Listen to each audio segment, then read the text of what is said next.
la información relacionada con las herramientas quimioinformáticas para el desarrollo de fármacos. Fundamentalmente asociado a esto, porque como vamos a ver más adelante, las herramientas quimioinformáticas tienen muchas aplicaciones. Entonces, permitiéndome iniciar con una breve definición. La quimioinformática es un término genérico que generalmente suele resumir una serie de aplicaciones que corresponden, por ejemplo, el manejo informático del diseño, creación, organización, análisis, visualización de la información química y cómo utilizarla para resolver problemas químicos. En este caso, enfocado en el diseño de fármacos. Podemos ver en el gráfico que se muestra en la lámina que la quimioinformática tiene muchas áreas de aplicación. De hecho, la quimioinformática actualmente es aceptada como una rama de la química, así como la bioquímica, la química orgánica, la química analítica, pues la bioinformática ya es aceptada como una rama de la química que incluso en muchos casos eso debería ser incluida en los programas de preparación de los químicos. Entonces, vemos que tiene ejes de acción en diferentes áreas como el estudio de efectos ambientales y contaminantes, espectroscopía, farmacología, aspectos regulatorios, toxicología, análisis de data físico-química de sustancias, así como también el modelaje y análisis de sistemas o de procesos, obviamente asociados a la química, ¿no? En una revisión sistemática de la información reportada en base de datos especializadas, el investigador Peter Willett de la Universidad de Sheffield en el presente año encontró datos interesantísimos que nos podían dar luces de cuán importante es el tema que estamos tratando para los químicos. En este artículo que él publica, eh, se puede evidenciar, por ejemplo, cuáles son las principales revistas, ¿no? que ofrecen información acerca de temas que estamos tratando. Y fíjense una cosa, de pronto muchos de ustedes no lo manejan, pero el factor de impacto que presenta una revista en cuanto a un tema en particular, sobre todo cuando son revistas especializadas, es importantísimo. Y con revistas con factor de impacto mayor a 1, 1.5, ya se considera que es una revista buena, al menos en esa área. Aquí podemos ver en la tabla que el investigador encontró que los journals o las revistas que más producían información en este tema es la revista de química, información química y modelaje, la revista de química informática, súper especializada, y tópicos en química medicina. Vemos que los factores de impacto más elevados corresponden a eso. Al revisar más a profundidad, encontró que los principales países que hasta el año 2018, o sea, estamos hablando de 40 años, ¿no? Del 78 al 2018, los principales países que producen información o que han producido información en este campo son Alemania, Reino Unido y los Estados Unidos de Norteamérica, de América. Siendo este último el que puntea la lista con más del doble de producción en cuanto a los anteriores. Por supuesto, y se hace referencia a otros países que tienen también impacto en esto. Ahora bien, aquí mostramos desde el 2001, donde se comenzó a registrar cuánto es citado este tipo de material, este tipo de investigación, vemos que el crecimiento es constante, ¿ok? Es constante y mantiene la tendencia a crecer hasta hace 2 años. Se podrán imaginar ustedes en una información actualizada hasta el 2020, cuando digamos, la quimioinformática se convierte en una de las herramientas más importantes para generar información en torno a esta situación pandémica que estamos enfrentando. Fíjense, esta es la estadística del journal que tiene el factor de impacto más elevado. Fíjense, yo solo les voy a mostrar esto de manera informativa, ¿no? Y la idea es, como les dije, generar en ustedes una curiosidad para su desarrollo alineado o enfocado a esta temática. Este es el Journal de Quimioinformática, la revista de Quimioinformática que tiene el factor de impacto más elevado de la tabla anterior y según lo reportado por Peter. Entonces, vemos que tiene un índice H elevadísimo. No voy a profundizar en cuanto a la estadística, pero sí les quiero mostrar cuando uno hace investigación en ciertos campos, es importante en qué tipo de revista lo hace, ¿no? ¿Por qué? Porque, bueno, esta estadística está relacionada con a cuánta población y a qué tipo, a qué target de investigador está llegando. Entonces, desde el punto de vista general, las publicaciones un tema en particular se dividen en cuartiles, ¿ok? Significando el cuartil 1, 2, 3, 4, cuartil 1 siendo el de mayor impacto entre todo, el 25%, o sea, la revista se encuentra entre el 25% de las más importantes para el tema o para digamos, la clasificación en la que se encuentra. Aquí vemos entonces, yo les he señalado acá en estas gráficas que son extraídas de la página Saimago, que digamos, una de las bases de datos más importantes para la clasificación de revistas, basado en su contribución científica.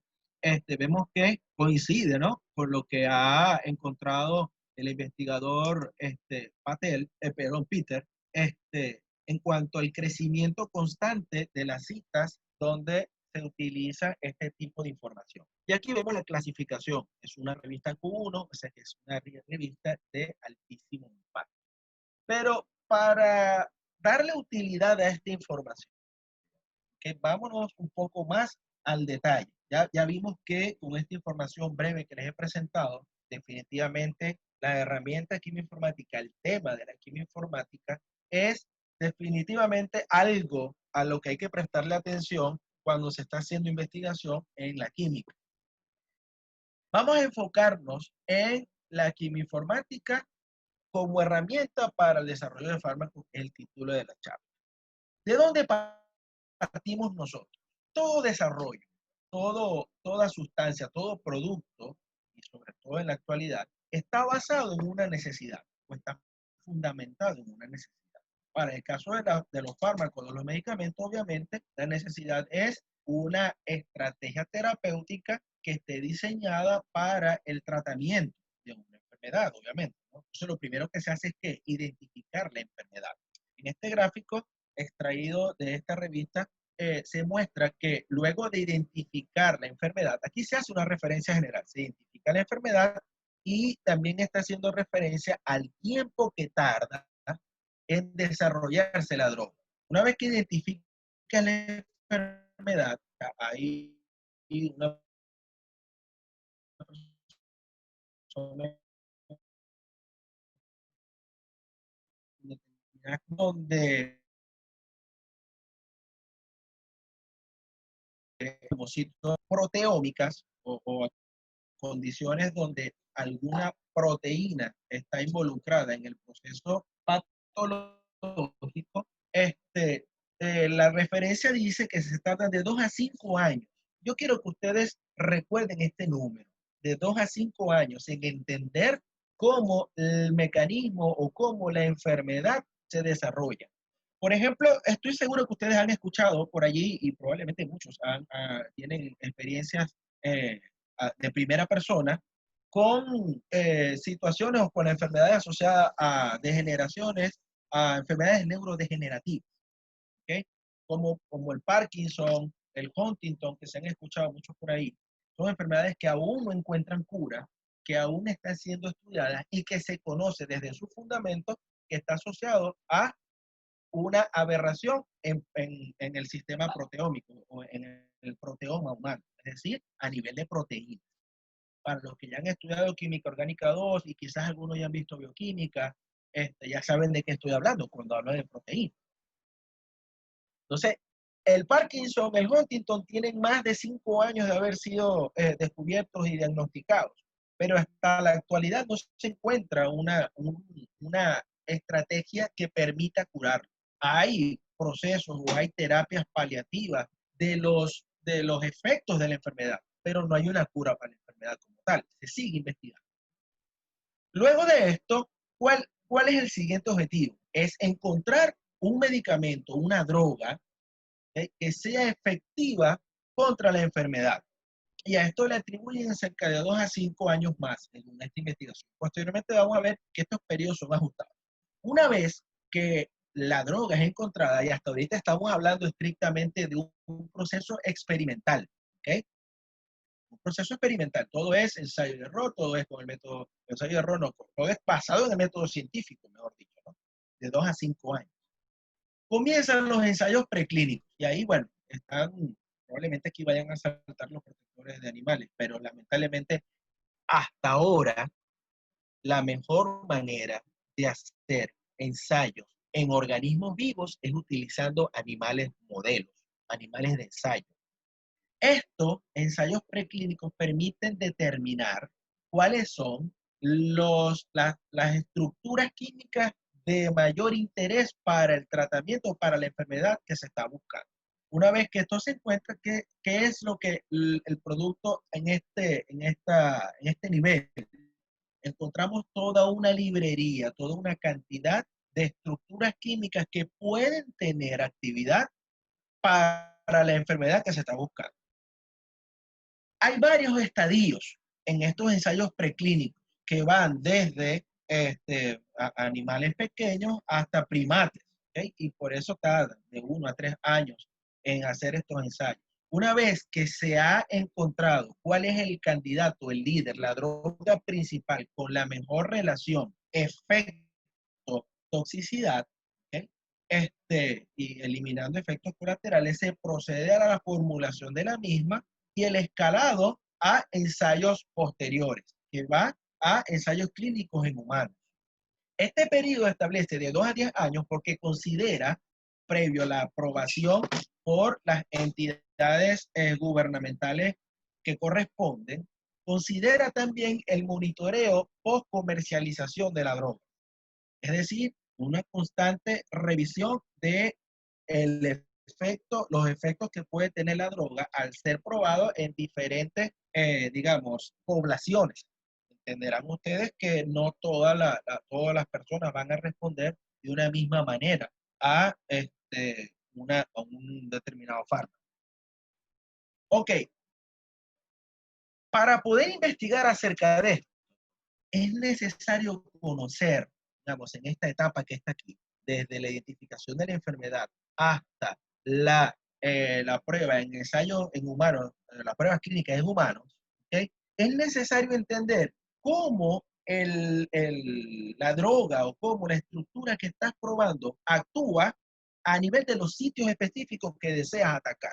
Para el caso anterior, las proteínas o los sitios donde estas proteínas se producen. ¿Okay? Esto se conoce como farmacodinamia. No vamos a profundizar mucho en el concepto, pero es el mecanismo de acción del fármaco en el sitio diana. Eso es la forma más sencilla de conceptualizar la farmacodinamia. También es importante tener en cuenta, obviamente, y los que han hecho química orgánica, ¿okay?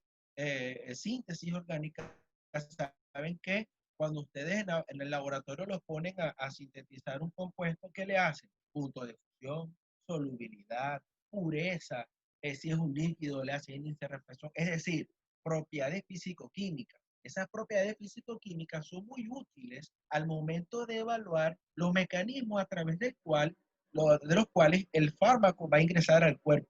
Básicamente esto se conoce como principios ADME, que corresponden a los mecanismos de absorción, que es cómo entra al organismo, distribución, que es cómo, qué mecanismos utiliza para distribuirse, es decir, el uso de transportadores, mecanismos de circulación, etcétera. Metabolismo, que es la forma en cómo el fármaco activo llega al sitio, ¿okay? Al sitio de acción, y finalmente la forma de excreción. En la actualidad, los principios ADME se le coloca una T al final porque dependiendo de los mecanismos de excreción también existirán mecanismos de toxicidad. Todo esto tiene que ser tomado en cuenta al momento de desarrollar un nuevo fármaco.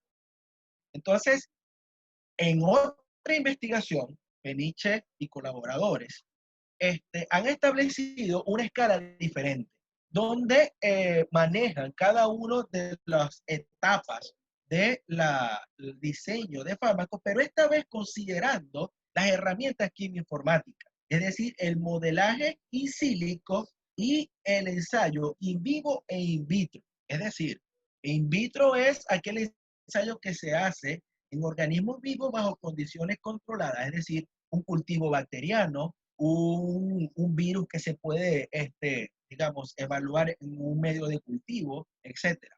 In vivo corresponde obviamente a la evaluación de la sustancia en un organismo vivo autónomo, en este caso los animales de prueba. In silico, ya la palabra lo dice, es la evaluación del fármaco utilizando herramientas quimioinformáticas.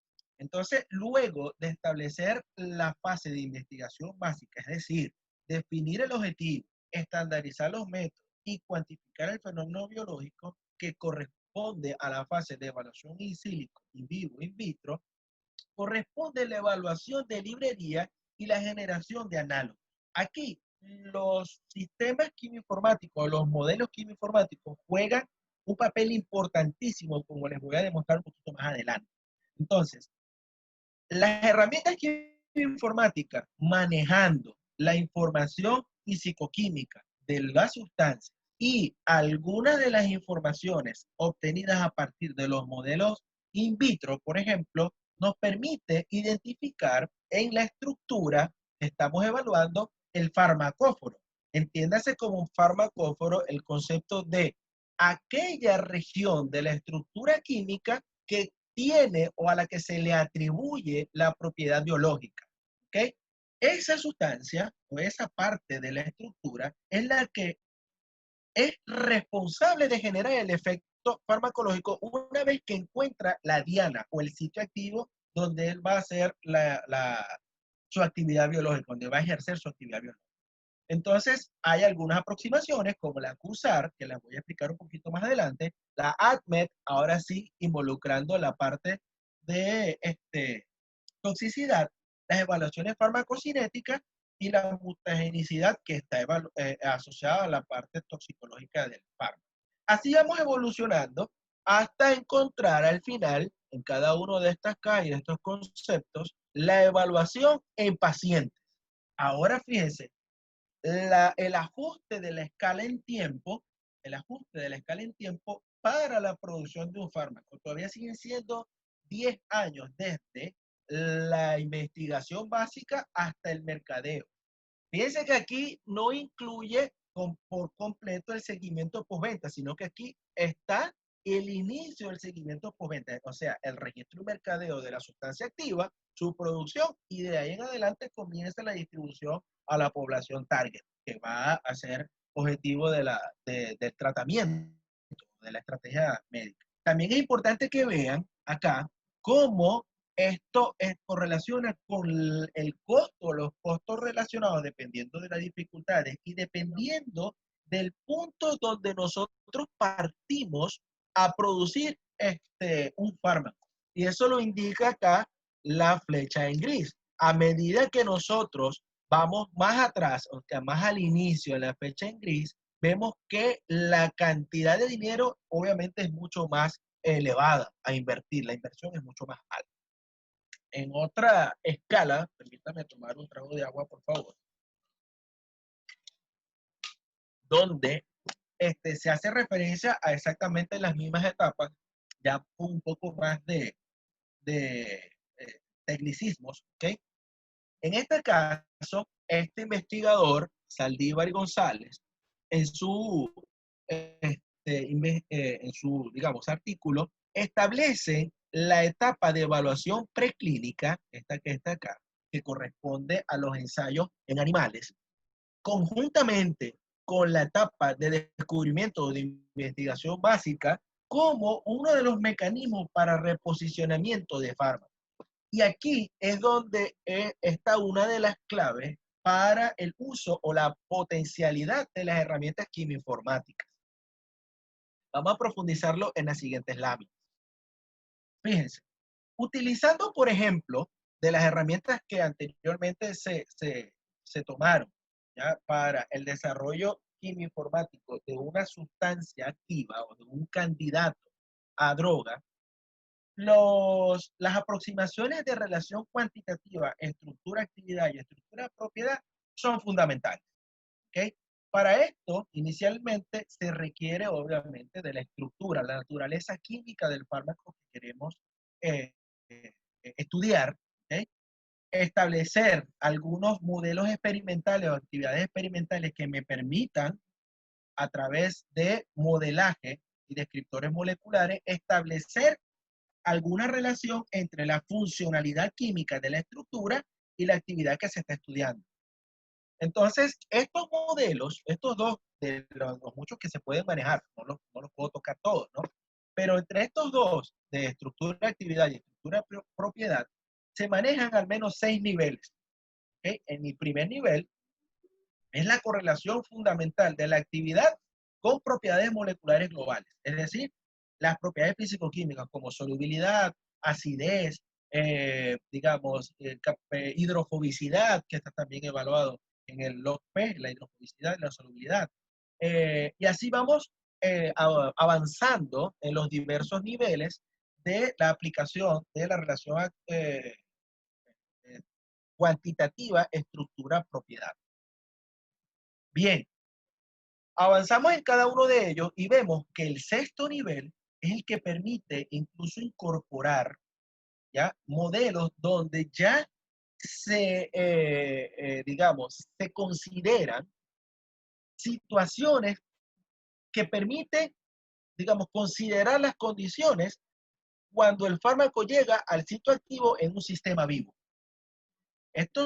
Para este tipo de modelaje suelen utilizarse aplicaciones quimioinformáticas de alta potencia donde es necesario, digamos, computadores, ¿no? Y modelos o software que permitan incluir todos estos parámetros. En la actualidad, la quimioinformática permanece en constante desarrollo eh, para obtener aplicaciones de software o de programas que permitan incluir estos parámetros que normalmente suelen exceder los modelos clásicos. Lo primero que se hace en una relación cuantitativa estructura-actividad, ¿okay? Es la identificación del farmacóforo que ya lo comenté. ¿Okay? Generalmente, una vez que se identifica este farmacóforo a través de un modelo llave cerradura, que se los voy a mostrar más adelante, se considera la modificación del farmacóforo con la intención de generar diversas opciones en cuanto a la modificación estructural del fármaco activo. La intención es generar in silico una cantidad suficiente de fármacos o de estructuras que puedan ser candidatos a evaluar. ¿Okay? Entonces, si es necesaria la modificación del farmacóforo, porque la información que se tiene es limitada y es necesario generar una librería de compuestos, pues se procede a esto. Posteriormente se hace el ajuste del sistema informático para evaluar, digamos, el acoplamiento de el farmacóforo, esta región estructural de la molécula que se desea evaluar, al sitio receptor.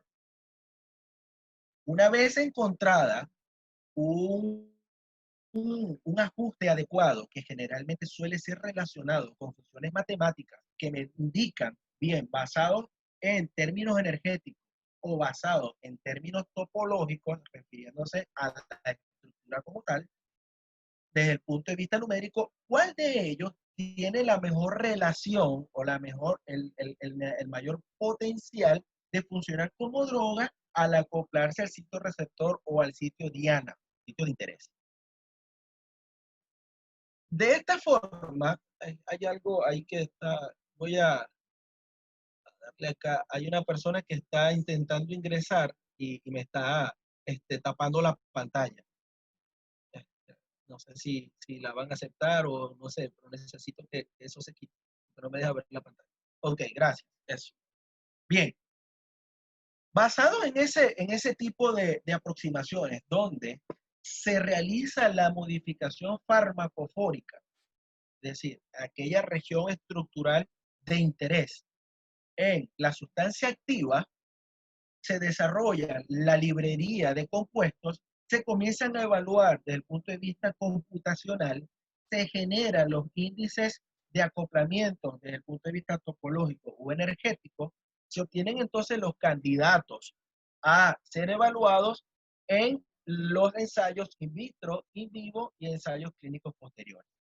Les voy a contar una historia, de pronto ustedes no la conocen. La talidomida fue un fármaco que inicialmente fue concebido para el tratamiento de enfermedades convulsivas, o sea, para el tratamiento de episodios epilépticos. ¿Okay? Cuando se comenzó a suministrar por los años 60, si mal no recuerdo, eh, el fármaco tenía su actividad y era efectivamente utilizado en este tipo de situaciones. Pero rápidamente los sistemas biológicos pueden evolucionar y adaptarse. Y eso es algo que nosotros enfrentamos día a día, sobre todo con situaciones infecciosas, por ejemplo, con virus o con bacterias. ¿Okay?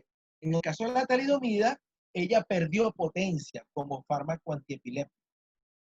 En su evaluación biológica en aquellos tiempos, en el seguimiento post-comercialización, se notó que este medicamento tenía altas propiedades como calmante, como sedante.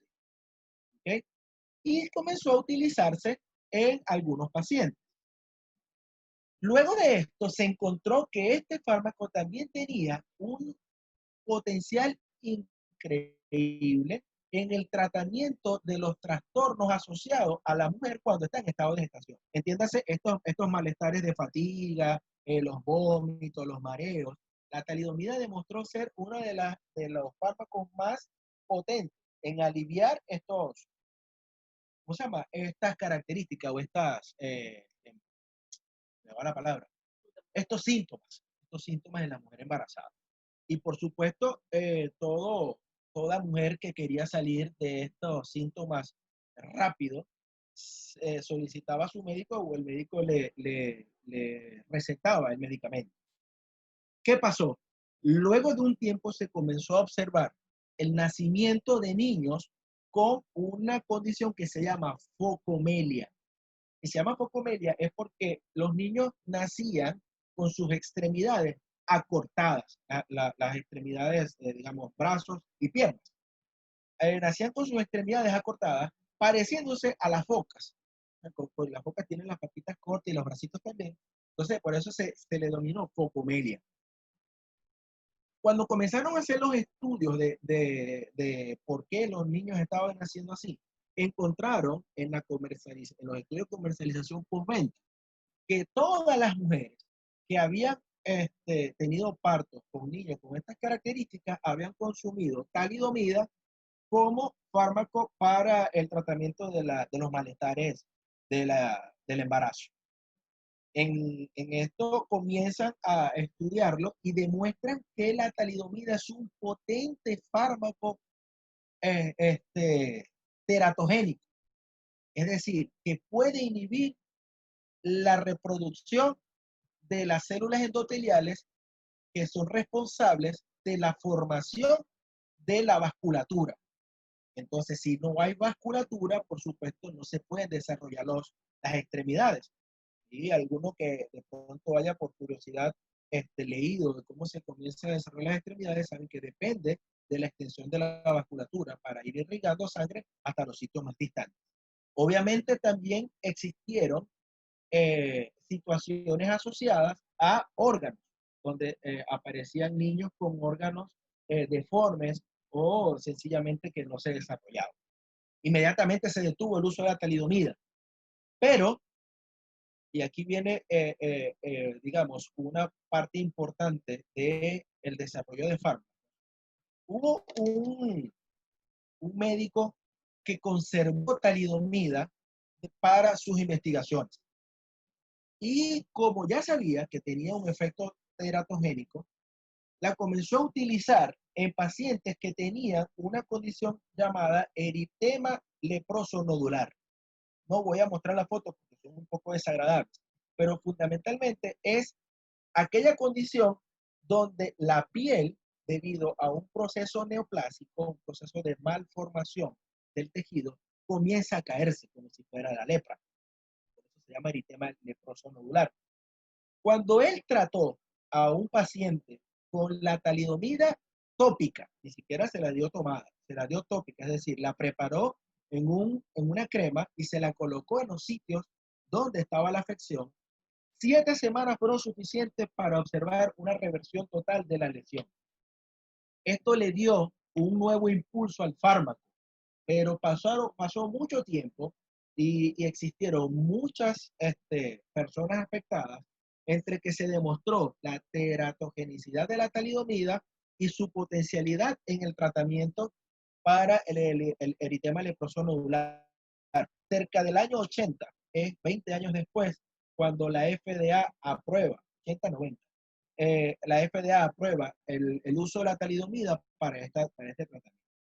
¿Qué sucede luego? Bueno, se comienzan a desarrollar nuevas aproximaciones o nuevas estructuras relacionadas al farmacóforo activo de la talidomida, este farmacóforo que está acá, para encontrar fármacos o estructuras que tengan efectos colaterales menores al del fármaco como tal, pues hay otros efectos colaterales relacionados. Entonces yo ahora te voy a mostrar que utilizando esta misma aproximación en un trabajo que yo realicé, sinteticé algunos derivados de la talidomida, que es este que está acá, ¿okay? Algunos derivados en el que estructuralmente se encuentran relacionados con el farmacóforo principal. Está que es el derivado gamma-aminobutírico ftalimido de la talidomida. Este es el 4-aminoantipirino y este es un derivado 4-aminoantipirino, pero con un fragmento maleico en vez de un fragmento aftálico. Estos fármacos, estas posibles drogas fueron evaluadas eh, desde el punto de vista, digamos, teórico, a través de modelos físico-químicos termodinámicos, y también se hizo una evaluación de su interacción con algunos sitios Diana. En este caso se utilizó una proteína de transporte que se deseaba utilizar como mecanismo para llevar el fármaco hasta el sitio activo. No les voy a profundizar más porque creo que el tema que les traigo luego de les podría resultar un poco más interesante. Lo cierto es que en una publicación demostramos que este fármaco que está acá, esta estructura que está acá, resulta ser de gran utilidad al momento de incluirla dentro de una proteína de transporte y ser suministrada a sistemas modelos in vitro para inhibir el crecimiento de células endoteliales. Yéndonos ahora al tema que, digamos, nos tiene en este momento hablando a través de nuestras pantallas, con audífonos y con micrófonos, para poder llevar hasta ustedes información que de pronto les puede interesar. Desde el mes de marzo, acá en Ecuador, pero a partir del mes de enero, el planeta entró en una situación pandémica que fue declarada el mes de finales de febrero, principios de marzo. En Ecuador, cerca de mediados de marzo, se iniciaron los protocolos de lockdown para tratar de proteger a la población de una contaminación masiva. Entonces, por eso se declara la situación pandémica. Miren la fecha de publicación de, de este artículo. Miren la revista, estoy segurísimo que todos la conocen. Y fíjense la condición en la que fue publicada. En un artículo de revisión acelerado. Es decir, es necesaria esta publicación para resolver un problema. ¿El problema cuál era? Estamos hablando 23 de marzo de este año. Ahí estaba, Ecuador estaba recién entrando al lockdown. Este grupo de investigación encontró financiamiento de importantes farmacéuticas para evaluar posibles drogas que puedan interactuar con el virus que produce el COVID-19. ¿Okay? Aquí jugaron un papel importante las herramientas quimioinformáticas para poder evaluar toda una librería de fármacos que pudiesen tener actividad en los mecanismos de reproducción o de supervivencia del virus. Entonces, ellos hicieron un mapa que reveló, digamos, las posibles drogas y los targets asociados a la enfermedad o al virus. Yo les voy a mostrar de manera resumida, porque el tiempo no nos permitiría analizar por completo esta investigación.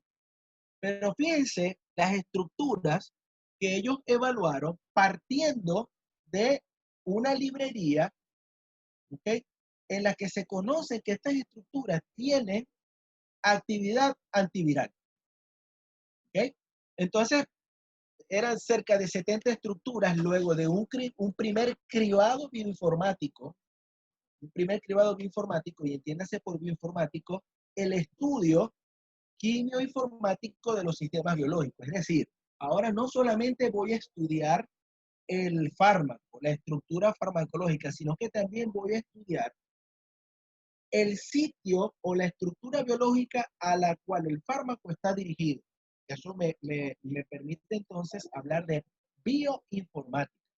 Y el estudio completo o complejo de estos sistemas está encerrando estas dos grandes ramas de la informática, la quimioinformática y la bioinformática. Entonces aquí les voy a mostrar, a algunos le va a aparecer de pronto conocido, ¿no? El ácido valproico, por ejemplo, que está al final. Bueno, la indometacina, que también es utilizada en algunas enfermedades, sobre todo para alivio de dolor e inflamación. La metformina, que es un fármaco fundamentalmente hipoglicemiante. ¿Okay? El ácido micofenólico, el ribavirin, que también tiene actividad antiviral comprobada y se encuentra aprobado clínicamente para su uso. Y así podemos ir mostrando una serie de compuestos con una diversidad. Ustedes se pueden dar cuenta, voy a regresar un ratito, para que se den cuenta que no existe una correlación estricta entre la estructura de ellos. Solamente podemos ver que son diversas estructuras químicas. En este sentido, chicos, podemos ver la necesidad urgente de encontrar una solución al problema que se está presentando. Este grupo de investigación, y me devuelvo una lámina más, aquí está cortado, pero esto está constituido por cerca de unos 70 investigadores, el grupo de investigación, aquí está cortado, no están todos. No cabía la lámina completa, pero aquí está el DOI por si tienen interés. De igual forma, yo tengo el artículo, si lo necesitan, se lo puedo proveer. Fueron, digamos, llevados a probar digamos, estructura que fuese candidato a ser activa contra algún mecanismo de supervivencia o reproducción del virus. Entiéndase que esa es la parte donde se analiza cómo la enfermedad evoluciona. Entonces, bueno, ya tendríamos que adentrar un poco en los mecanismos de reproducción viral. No son tema de esta charla, pero obviamente hay que conocerlos. Entonces, ellos comenzaron a investigar en base a el proteoma, ¿okay?, en base a las características propias del virus, cuáles de estos fármacos tenían potencialidad a ser utilizados en un cribaje o una búsqueda quimioinformática. Y aquí encontramos en la literatura donde ellos referencian de dónde han sacado cada uno de estos fármacos y bajo qué criterios ellos los seleccionaron para su cribaje. Para darles idea de cómo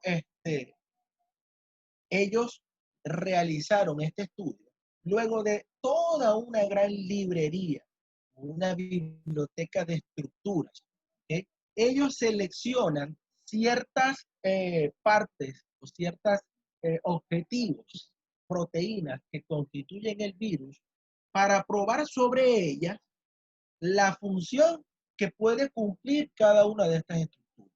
Entonces, allí las herramientas quimioinformáticas son fundamentales porque Si yo quisiese hacer esto como una prueba en animales o una prueba en sistemas in vitro, además de ser extremadamente costosas, llevarían una cantidad de tiempo que no, digamos, no contribuye a encontrar o a satisfacer rápidamente la necesidad que se tiene, en este caso, la cura para la enfermedad del COVID-19. Entonces, basados en digamos, la aproximación de relación cuantitativa, estructura-propiedad y estructura-actividad, ellos encontraron o tomaron como criterio fragmentos de los fármacos que pudiesen tener algún ajuste a los sitios activos que son target en el virus en general, en todo el virus. Entonces, a partir de allí, comienza un cribado con pruebas in sílico, digamos, basado en el modelado farmacofórico, y luego, a partir de los mejores resultados que pueden tener criterios energéticos o topológicos, se pasa entonces a la evaluación experimental. Es importante que sepan que de esto que está acá no se deriva la vacuna. Es importante que sepan esto. Aquí se está buscando es inhibir la reproducción del virus. Sin embargo, ellos probaron todo el mecanismo reproductivo del proteoma del virus. Pueden encontrar un poco más de detalles en la investigación. En digamos, una humilde contribución por quien les habla y el grupo de investigación al cual pertenece, multidisciplinario, constituido por personal de la Escuela Politécnica del Litoral, por la Escuela Politécnica Nacional y el Instituto Venezolano de Investigaciones Científicas de la Universidad del Zulia. Se hizo también un estudio un poco más sesgado a una serie de fitoquímicos con la intención de evaluar su posible actividad de inhibición de la polimerasa viral del SARS-CoV-2. Para esto es importante que ustedes entiendan que la polimerasa es la encargada de iniciar la replicación del ARN, que en este caso es este tipo de virus basado en ARN, del virus. Es decir, a grandes rasgos, el virus es una unidad fundamentalmente constituida por moléculas de naturaleza proteica. Él por sí solo no se puede reproducir. Él necesita un organismo vivo para poder inocular su información genética en las células y en que esas células utilicen su maquinaria reproductiva para reproducir cada unidad viral. Y de esa forma es que él se reproduce. Uno de las moléculas o biomoléculas involucradas en la reproducción del virus es esta polimerasa. Es obvio entonces que es un objetivo fundamental. En una estrategia de guerra, uno busca, por ejemplo, atacar al enemigo a través de los diversos mecanismos que él tiene para defenderse. Entonces, si yo inhibo la replicación del virus, directamente estoy atacando en la capacidad que él tiene de infectar. ¿Okay? Entonces, basado en ese criterio, se evaluaron fármacos o sustancias como la capsaicina, la piperina, la curcumina y el galato de epigalocatequina, porque son estructuras que, aunque no se relacionan morfológicamente, tienen algunas características que comparten, por ejemplo, con el Remdesivir, que es un fármaco antiviral aprobado y utilizado actualmente. Permiten otro trago de agua. A la izquierda se está mostrando la estructura 3D de la polimerasa del SARS-CoV-2, que se obtiene a partir de una base de datos quimioinformática con un código determinado que para el caso de esta proteína es la 6NUR.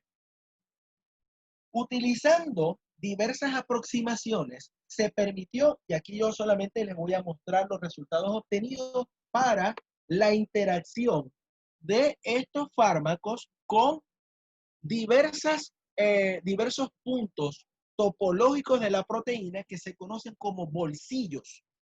Y son aquellas cavidades que se forman en la topología, en la estructura de la proteína, de las que se conoce o de las que se sospecha pueden tener una actividad biológica. Entonces, basado en el criterio de inhibición de la función biológica de esta proteína, no es descabellado pensar que si uno modifica estructuralmente la proteína a través de un mecanismo de interacción, entonces vas a inhibir la función de la proteína. Así se evaluaron estos compuestos, siendo el remdesivir el fármaco de control, es decir, el de referencia. ¿Okay? Entonces, luego de esto es una animación nada más, ¿ya? Desde el punto de vista químico-informático se generan este tipo de estructuras, esto corresponde a un intercalador de ADN, se realizan los ensayos o las aproximaciones de acoplamiento molecular. En este sentido, lo que se hace es proporcionarle a la herramienta químico-informática, entiéndase como software, la estructura optimizada de la proteína, ¿ok? Y la estructura optimizada de cada una de las fármacos que se desean evaluar.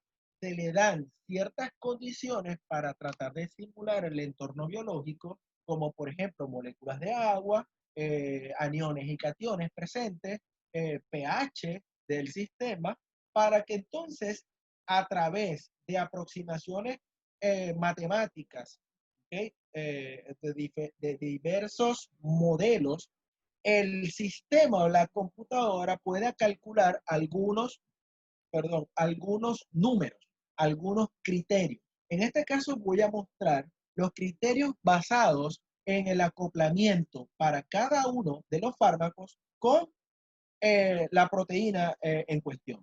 Entonces vemos, aquí está el compuesto que se está evaluando. Se utilizaron 5 software diferentes, ¿ya?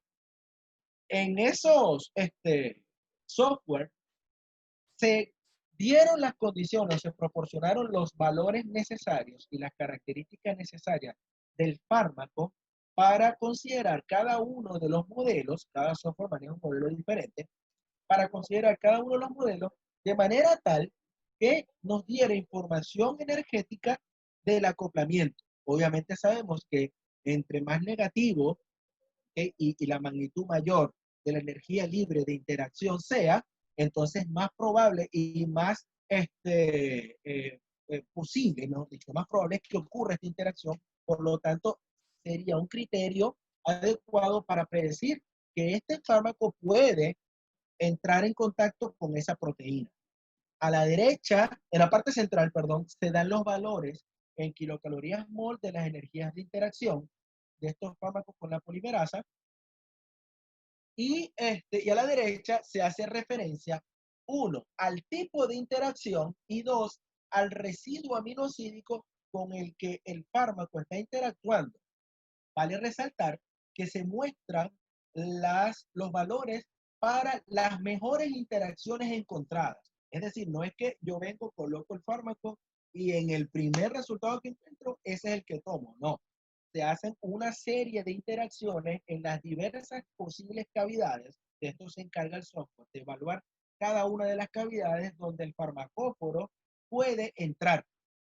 ¿Okay? Y luego de eso me da una cantidad de números basados en energética o a través de otro criterio que se llama la función de ajuste.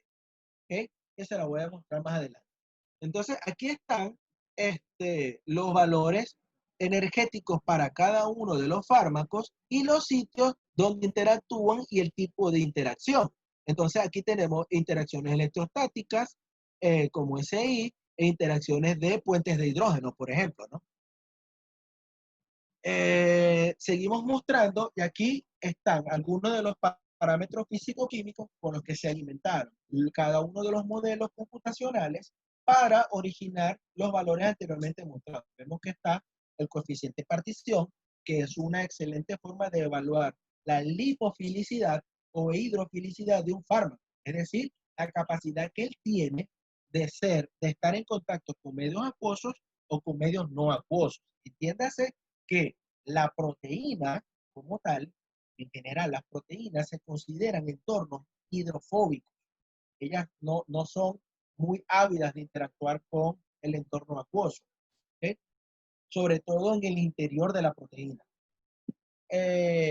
Están entonces las cavidades y parámetros, perdón, el tipo de interacción, los sitios de interacción, la capacidad de establecer fuentes de hidrógeno, y otros tipos de interacciones, la solubilidad y la liposolubilidad de cada uno de los compuestos.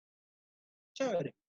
Aquí les muestro entonces algunos valores de la función de scoring o de puntuación de ajuste para los modelos que se evaluaron.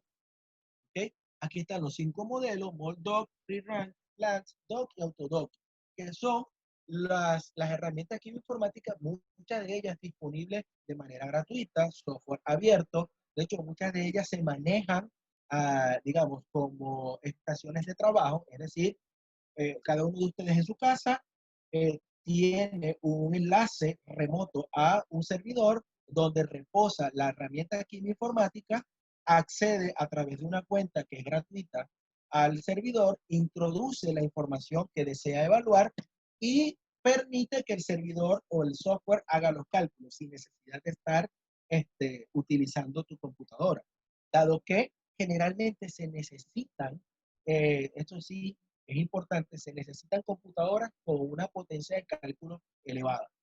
Entonces, eh, sin profundizar mucho, si desean profundizar de esto, yo estoy disponible para discutirlo con cada quien posteriormente, pero para no darle mucha más extensión a la charla, les muestro entonces, esta es la función de correlación, la función de puntuación para el parámetro de solubilidad, el coeficiente de solubilidad de los fármacos, ¿ya? A esta que está acá son las gráficas, los resultados obtenidos para los 5 fármacos en los 5 herramientas quimioinformáticas, los 5 modelos, para la propiedad de liposolubilidad de cada ligando. Esta corresponde a la hidrofobicidad de cada ligando y esta corresponde a una característica que se llama hidropatía, que es el índice, o digamos, es un número que nos permite determinar cuán afín digamos, en términos computacionales es una estructura a la cavidad que se está evaluando, a la hidrofobicidad de la cavidad. Ahora, para concluir, algunos aspectos relevantes que se encontraron en esta investigación. Fíjense que yo no profundicé en explicar los numeritos, porque la intención es que ustedes despierten la curiosidad y traten de investigar, traten de indagar, de profundizar un poco más en de qué es que trata esto que yo les estoy hablando, de qué es que trata este profesor que me está trayendo esto que probablemente yo no he visto, o de pronto los que ya tienen algo de conocimiento al respecto, puede profundizar un poco más. De este resultado, de la interacción de estos 5 fármacos con la polimerasa del SARS-CoV-2, se encuentra lo siguiente. Todos los compuestos fitoquímicos que se evaluaron son capaces de establecer interacciones termodinámicamente favorables, evaluadas a través de la energética de energía libre, con la polimerasa del virus. Esto según la predicción realizada por los algoritmos probados y las funciones de puntuación consideradas. La eficacia de las funciones de puntuación, es decir, las herramientas quimioinformáticas que se evaluaron, para la correcta clasificación de los acoplamientos para ligandos solubles con átomos o grupos químicos que pueden establecer enlaces, tanto polares como no polares, acoplados a la cavidad hidrofóbica, se establece en ese orden, siendo RERANK el que mejor dio resultados en los análisis de acoplamiento de cada uno de los fármacos. Se propone el uso del algoritmo MolDoc para cribados rápidos. ¿Se acuerdan cuando yo les mostré todos aquellos fármacos que el primer grupo, la primera publicación que les mostré respecto al COVID-19, tenía más de 70 estructuras por probar? esas 70 estructuras provienen obviamente de una biblioteca más grande.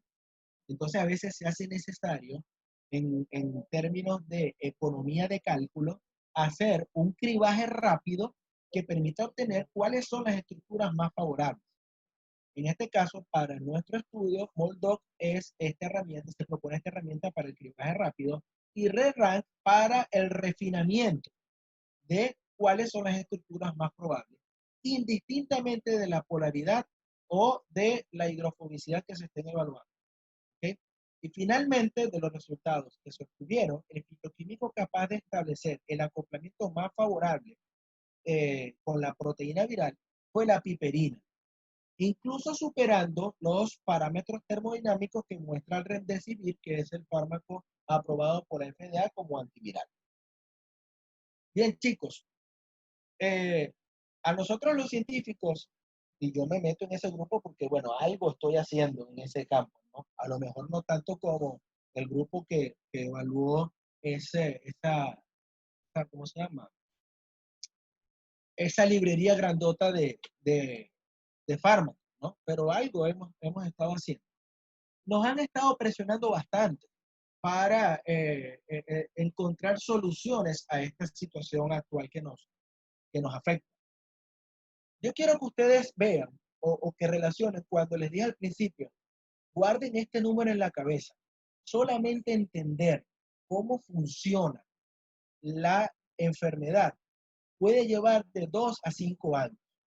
Imagínense ustedes la cantidad de recursos que se han dedicado para entender el funcionamiento de este COVID-19, de esta enfermedad, de cómo el virus infecta. Obviamente no se partió desde cero, y ahí es importante una de las gráficas donde les mostraba yo, se las voy a retroceder, esta gráfica,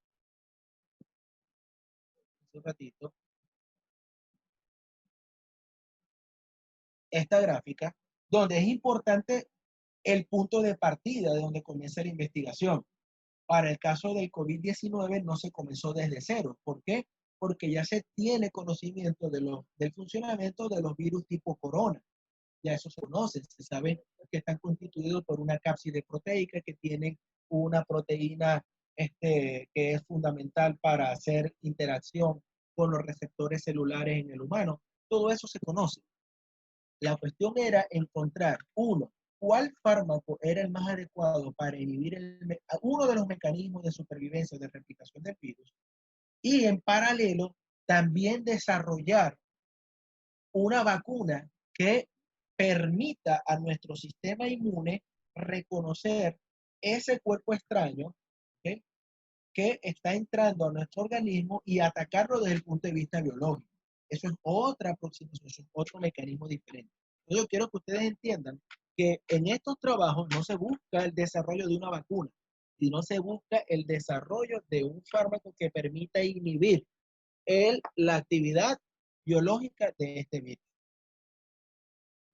En algún momento una investigadora española que fue consultada, ella dijo, si dedicaran un poco más de tiempo a atender las necesidades de los científicos, probablemente hubiésemos avanzado a pasos más agigantados. Entiéndase que a principios de este año ya comenzaba esta pandemia, y ya en el mes 8 se están manejando al menos 3 posibles vacunas para ser aplicadas, donde seguramente mucha herramienta quimioinformática fue implementada, y ya se están comenzando a probar algunos de estos fármacos con la intención de inhibir la actividad biológica del virus. Una nación que gasta más dinero en armamento militar que en programas sociales se acerca a la muerte espiritual. Esto lo dijo Martin Luther King, un líder religioso norteamericano. Entonces, yo espero que les haya gustado esta presentación. La intención, como les digo, no es atiborrarlos de información, no es atiborrarlos de datos, sino de incentivar en ustedes la curiosidad que como químicos, como ingenieros químicos, tienen ustedes, así que el deber de desarrollar. Entonces, bueno, quedo abierto a las preguntas, si es que tienen alguna pregunta, y bueno, llegar que yo se las pueda responder. Muchas gracias, doctor Joan Vera. Vamos a ir al periodo de consultas. Las pueden escribir al chat y con mucho gusto se las vamos a leer. También informarles que tenemos unos anuncios importantes antes de dar por concluida la charla como tal. Entonces estamos a la orden y que nos escriban sus preguntas. Chicos, aquí yo logré identificar, creo que logré identificar a algunos alumnos míos. Y yo siempre le digo a ellos que hagan, que me digan algo, no importa, lo que sea, puede ser un punto importante de partida para generar un debate. No existe pregunta tonta. Tonto es el que no pregunta porque se queda con la duda. Entonces, cualquier pregunta que esté relacionada al tema, no vayan a salir con un meme como esos que salen por ahí mucho, que salen preguntando cualquier cosa que no se les. Pero cualquier pregunta puede ser importante.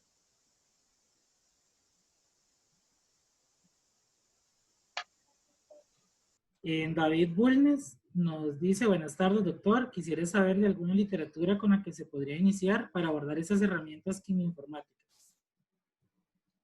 Mira, hacerte referencia a un libro en particular, la verdad que sería limitarte a una, digamos, a un conocimiento muy sesgado. Cuando yo comencé a estudiar quimioinformática, yo comencé en la red, no tenía referencia de un libro en particular. La quimioinformática, como les dije, en la actualidad está siendo considerada como necesaria en las mallas de formación de los profesionales de la química. Y de hecho, ya muchas de estas herramientas o mucha de esta información se encuentra en los libros de química orgánica o de bioquímica básica. Y de allí tú puedes partir buscando el capítulo que corresponde a quimioinformática.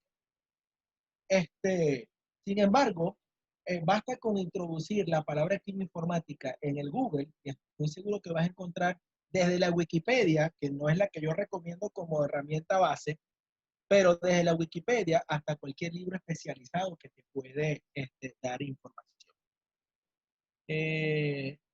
A ver, hay una persona que dice... Dice dice Christopher Cascante.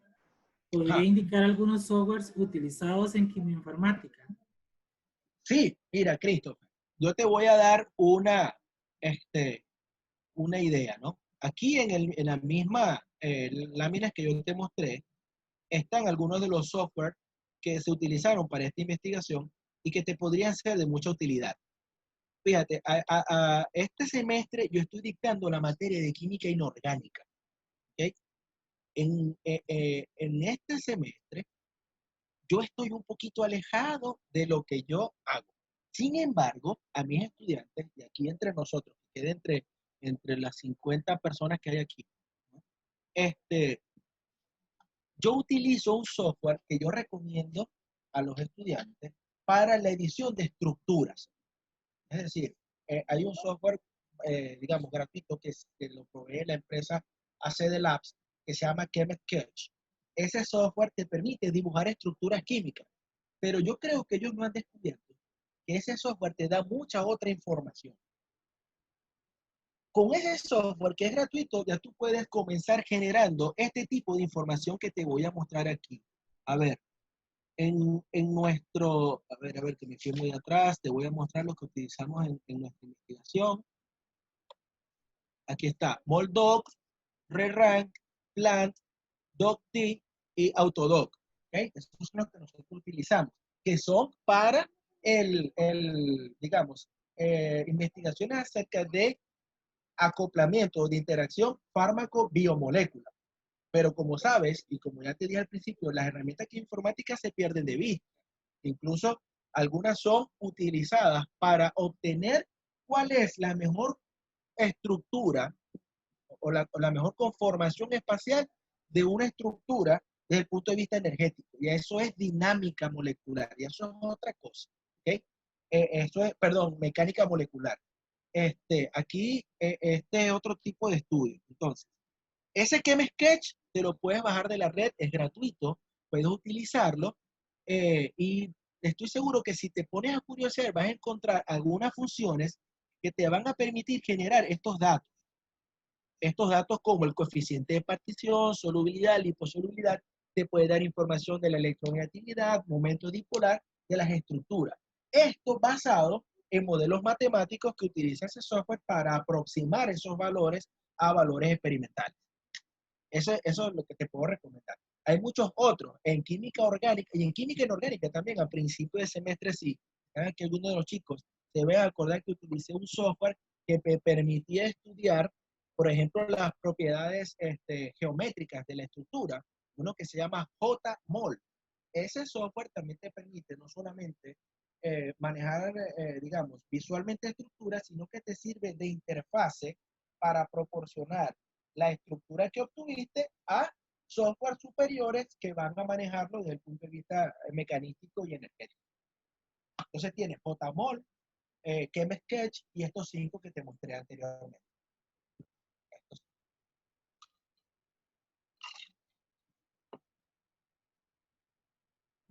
Muchas gracias, doctor Joan. Necesitamos a más participantes que nos realicen sus preguntas al chat para no desaprovechar esta grandiosa oportunidad con el doctor Joan. Hay una chica que se llama Daniela. Ella me dice que le ha gustado la charla y que le resulta inspiradora seguir estudiando ingeniería química. Chicos, yo les garantizo algo. Esta charla es apenas una mecha, es la ignición que se necesita para que ustedes comiencen digamos, a desarrollar mucho más la química que ya conocen. La química para mí es una forma de vida, ¿ya? Es una forma de vivir la vida, porque una vez, y ustedes se van a dar cuenta cuando ya sean profesionales y comiencen a especializarse, se van a dar cuenta que con el conocimiento que tienen, ustedes van a ver la vida de una forma muy diferente al resto de las personas, porque solamente con entender cómo suceden las cosas, les permite a ustedes tener criterios diferentes al resto. La química para mí es fundamental. Yo los felicito por haber tomado esta decisión de estudiar ingeniería. ¿Alguna otra pregunta que deseen realizar? ¿Algún chiste que quieran hacer? También sirve.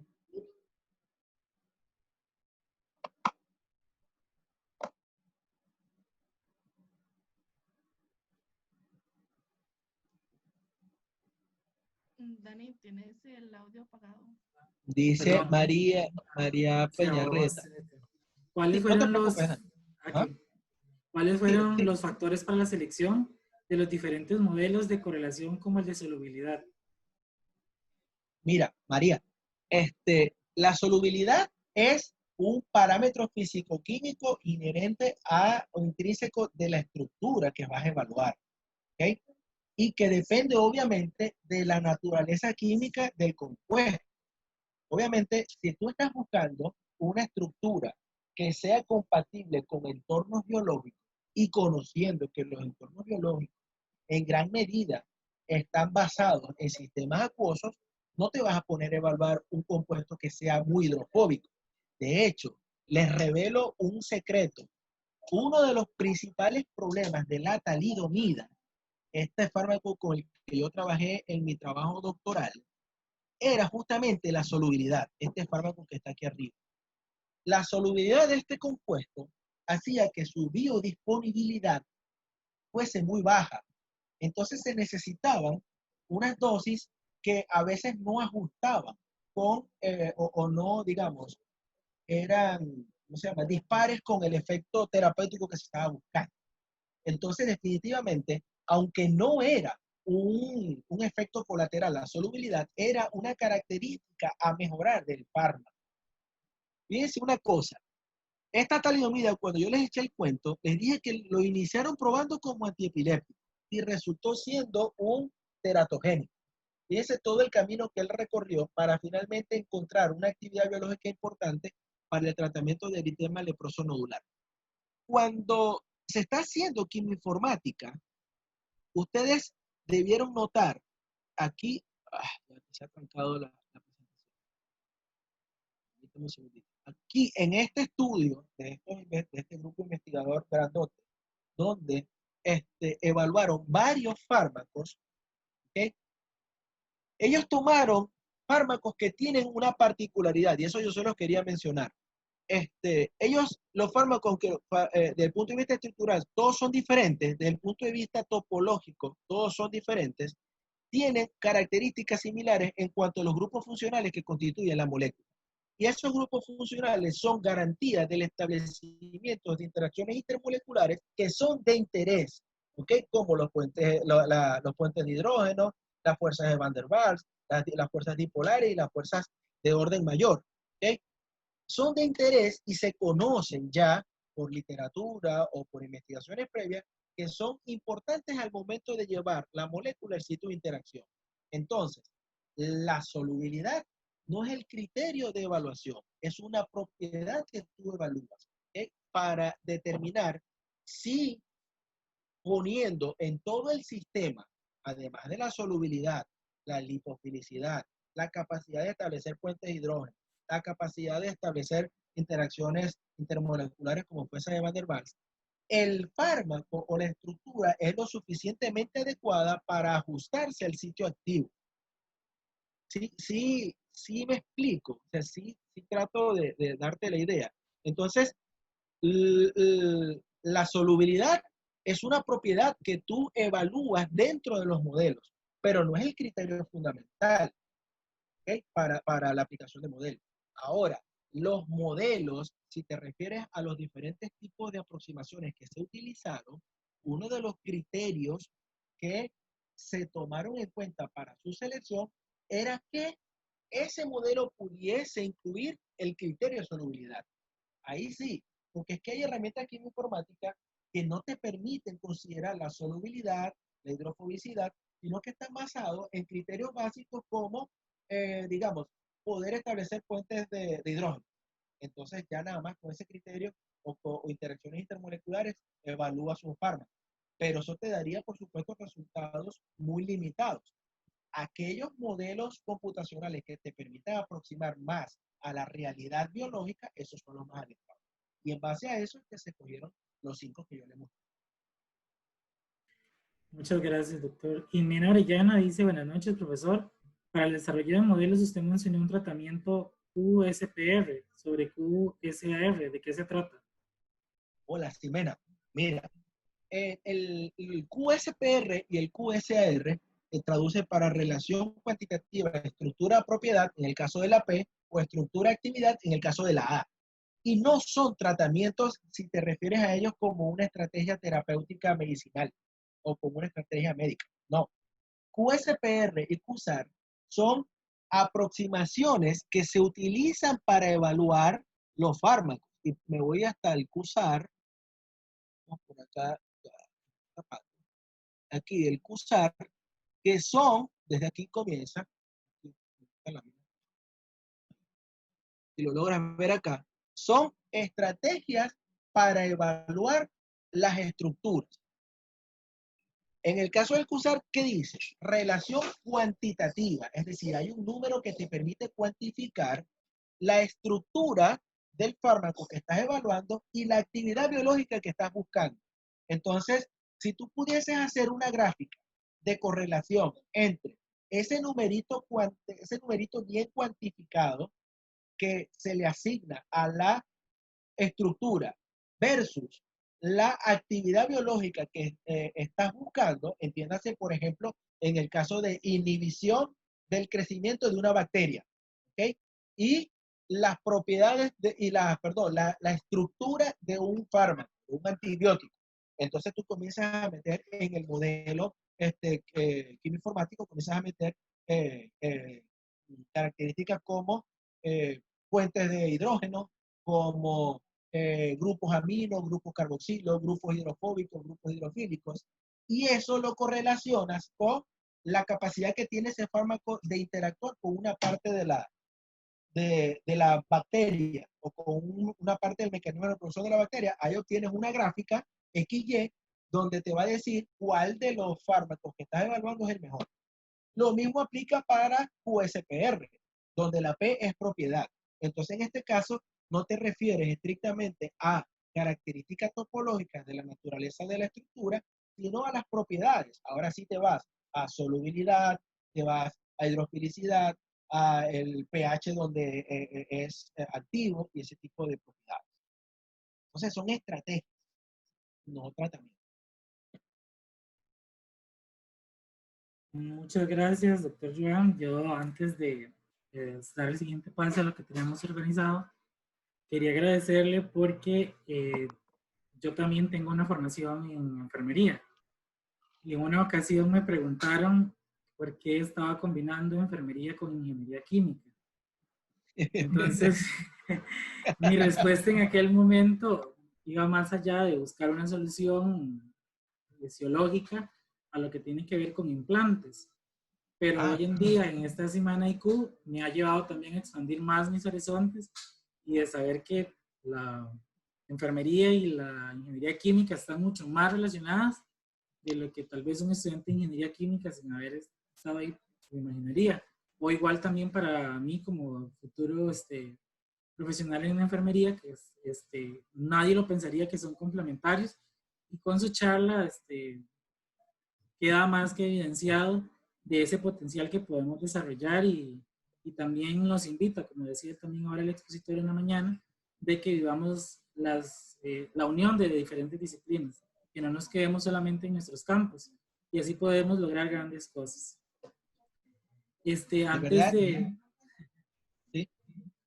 Entonces, para muchos que nos han preguntado cómo vamos, que hemos estado grabando las diferentes charlas, en AICHE UCR tenemos un equipo que ha pensado en una estrategia y que mi compañero Jürgen les va a comentar ahorita en un breve, ya en esos momentos, en algo muy pequeño. Entonces, compañero Jürgen, le doy la palabra para que hagas el anuncio. Buenas noches.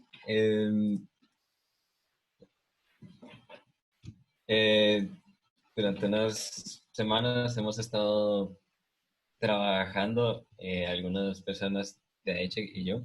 Tal vez me reconocen, soy Jürgen Gut, un presentador de la charla de alemán y les voy a presentar este proyecto que estamos muy emocionados para enseñarles.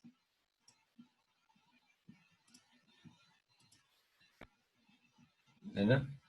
¿Qué es DITSO? Es un proyecto de HUCR, que es un canal de YouTube que también va a ser donde publiquemos las charlas que hemos grabado, más otro contenido relacionado a la semana IQ.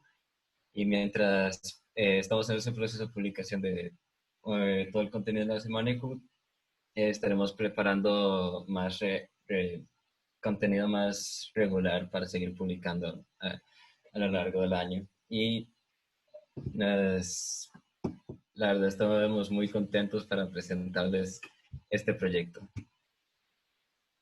Y ya casi les voy a pasar el link. Muchas gracias al compañero Jürgen. No se olviden de seguir a Dixo, que es un canal de YouTube donde vamos a tener muchas sorpresas y nos sigan. Ahí él acaba de publicar la dirección. De parte del capítulo AICHE Costa Rica, queremos darles el agradecimiento a todos y a todas por haber asistido y acompañarnos a lo largo de toda esta semana, por haber tenido una experiencia científica grande. Yo considero que la expandimos y tuvimos muchos conocimientos que nos van a dar una perspectiva diferente de nuestra formación académica. También agradecerle al profe Joan, sabemos que fue un proceso arduo y agradecerle por ese compromiso que ha tenido con todos nosotros los estudiantes para brindarnos todo ese conocimiento e instarnos también a investigar y a seguir nuevas líneas de investigación. Entonces, para nuestro capítulo es un placer y espero poder compartir con los diferentes capítulos, experiencias que tengamos y también no olvidar la parte social. Tuve la oportunidad de hablarles sobre liderazgo también y hoy lo que nos dio el profesor Joan también nos invita a que una idea para que podamos tener nuestro emprendimiento y no necesariamente tiene que representar una parte económica, también puede representar una parte social y eso también nos debe sentir orgullosos para poder generar una mejor humanidad. A continuación tenemos las palabras de la señorita presidenta del capítulo H de Escola.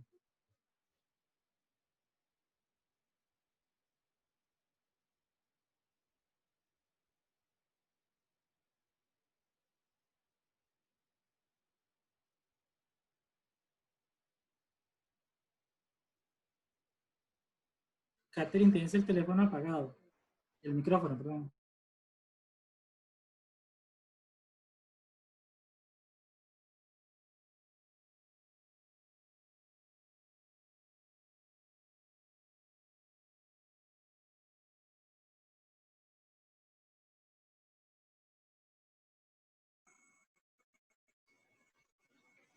Ya, ahí sí.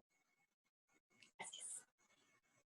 Bueno, quiero agradecerle al capítulo de Costa Rica por habernos tenido en cuenta para participar en esta semana. Felicitarlos, todas las ponencias estuvieron súper chéveres.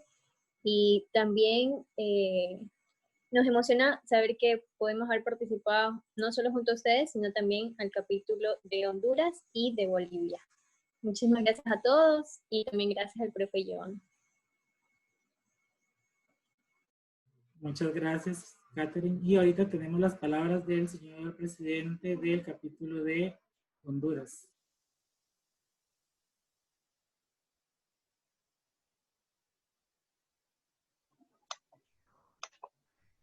Ok.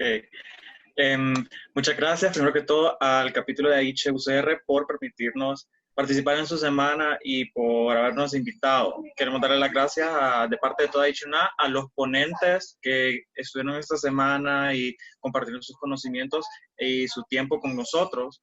Y muchas gracias también al capítulo de SPOL, el capítulo de Bolivia, por acompañarnos durante toda esta semana, ayudarles a que esta semana fuera un éxito y pues muchísimas gracias. Saludos.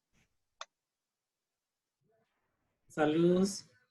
También informarles que no olviden que nuestra homenajeada fue la señorita Anita Guevara Camargo, una estudiante por toda la labor que ha tenido.